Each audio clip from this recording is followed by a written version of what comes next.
আসসালামু আলাইকুম। আমরা এখন আছি মাওয়া ইলিশ আড্ডা রেস্টুরেন্ট। ভাড়া দেওয়া হবে, আপনারা দেখতে পাচ্ছেন। এটি হলো মাওয়া ঘাটে আপনারা ইলিশ মাছ খেতে আসেন।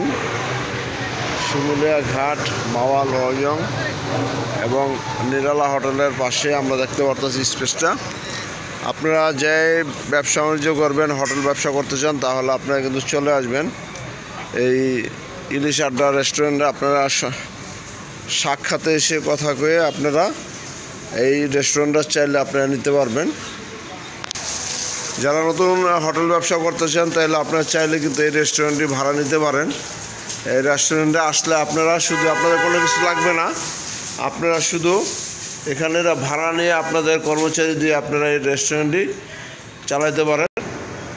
এটা এসি করা আছে, রুমটার ভিতরে রুম যেটা। আপনারা চাইলে কিন্তু অনেক সময় এই রেস্টুরেন্টের ভাড়া নিয়ে আপনারা এটা চালাইতে পারেন। যারা নিয়ে রেস্টুরেন্টের ব্যবসার অভিজ্ঞতা আছে, আপনারা তৈরি রূপে এই রেস্টুরেন্টটা ভাড়া নিতে পারেন। আমরা কিন্তু এই রেস্টুরেন্টের যত মালামাল যাই কিছু আছে, একটা রেস্টুরেন্ট চালাইতে যত কিছু লাগে সব কিছু আপনারা ভাড়ায় নিতে পারবেন এদের সাথে সাক্ষাতে আলাপ করে। হ্যাঁ, আপনাদের রেস্টুরেন্টের ব্যবসা যারা করে থাকেন, তাহলে মাওয়া ঘাটে চলে আসবেন। যাদের রেস্টুরেন্টের ব্যবসা অভিজ্ঞতা আছে, যারা নিতে ইচ্ছুক, অনেক সময় অনেকে পার না, জায়গা ভাড়া নিয়ে এবং পুরো দোকানটা করতে হয়, ব্যয়বহুল খরচ হয়ে যায়। কিন্তু আমরা ব্যয়বহুল খরচে যাব না, আমরা তৈরিরূপে একটি রেস্টুরেন্ট পাইছি, এটা ভাড়া দেওয়া দেবো এবং এই হোটেলের জিনিসপত্র সহকারে। আমরা কিন্তু এখন কথা বলবো এই হোটেলের মালিক যিনি আছে তার সাথে কথা বলবো। ভাই আসসালামু আলাইকুম। ওয়ালাইকুম আসসালাম। ভালো আছেন? হ্যাঁ। এই যে আপনার রেস্টুরেন্টটি করছেন, আপনি এখন ভাড়া দিয়ে দিবেন, মানে এটার কারণটা কি? এটা আমি হোটেল কোথায় ভাড়াই দিই, আমি নিজে ব্যবসা করি না, হোটেল ভাড়া ব্যবসা করি। ভাড়া ব্যবসা করেন আপনি? এটা লোক যে এখানে মাওয়াঘাটে অনেক বিভিন্ন ধরনের লোকজন আসে, এখানে খাওয়া দাওয়া করে, আপনি এই জন্য রেস্টুরেন্টটা বানিয়েছিলেন। হ্যাঁ। বানানোর পর আপনি এরকম করে মাঝে মাঝে আপনি ওই যে জায়গায় চালু হয় ওই জায়গায় আপনি রেস্টুরেন্ট বানায় পরবর্তীতে ভাড়া দেওয়া দেন। হ্যাঁ। প্রিয় দর্শক, আমরা যার সাথে কথা বলতেছি এই জায়গাও তাদেরই, তারা এটা ভাড়া দেওয়া দিব।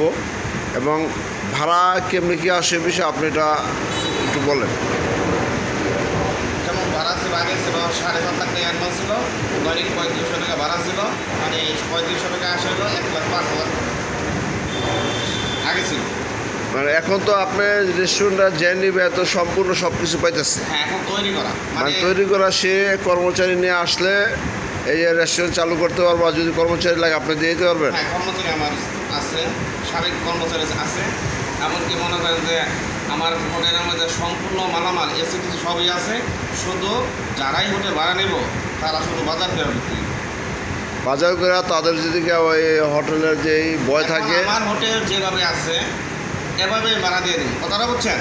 আর ভাড়াটিয়া যদি তার স্বার্থের জন্য আরও সুন্দর টাকা করে না, এটা তাদের মনের ব্যাপার। প্রিয় দর্শক, আমরা কিন্তু তার কাছে জানতে চাইবো যে সেটা কেমনে কি ভাড়া দেবো, কতদিনের জন্য। এটা তো আপনি যারা ভাড়া নেব তাদের উদ্দেশ্যে কিছু বলেন। যারা ভাড়া নেব তাদের উদ্দেশ্যে কিছু বলেন। ওই যদি ভাড়া নিতে আসতে চায় আর কি, হ্যাঁ, মানে ওই উদ্দেশ্যে কিছু বলেন। আমার ওই যে সামনে ব্যানার দেওয়া আছে, মোবাইল নাম্বার দেওয়া আছে।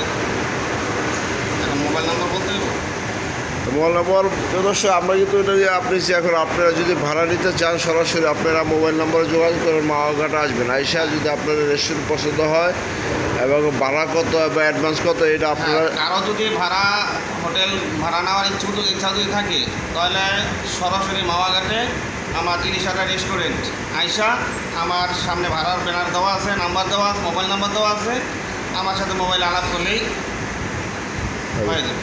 ধন্যবাদ। প্রিয় দর্শক, আপনারা যারা হোটেল রেস্টুরেন্ট ব্যবসা করতেছেন, মাওয়াঘাটে খুব সুন্দর ব্যবসা, এবং আপনারা যারা এই সব কিছু না করে তৈরির একটা ভাড়া পাইতেছেন, আপনাদের একবারে সীমিত ভাড়ার ভিতরে আপনাদের এটা দেওয়া হবে। সরাসরি মালিকের সাথে সাক্ষাৎ হলো। সবাই ভালো থাকবেন। আসসালামু আলাইকুম।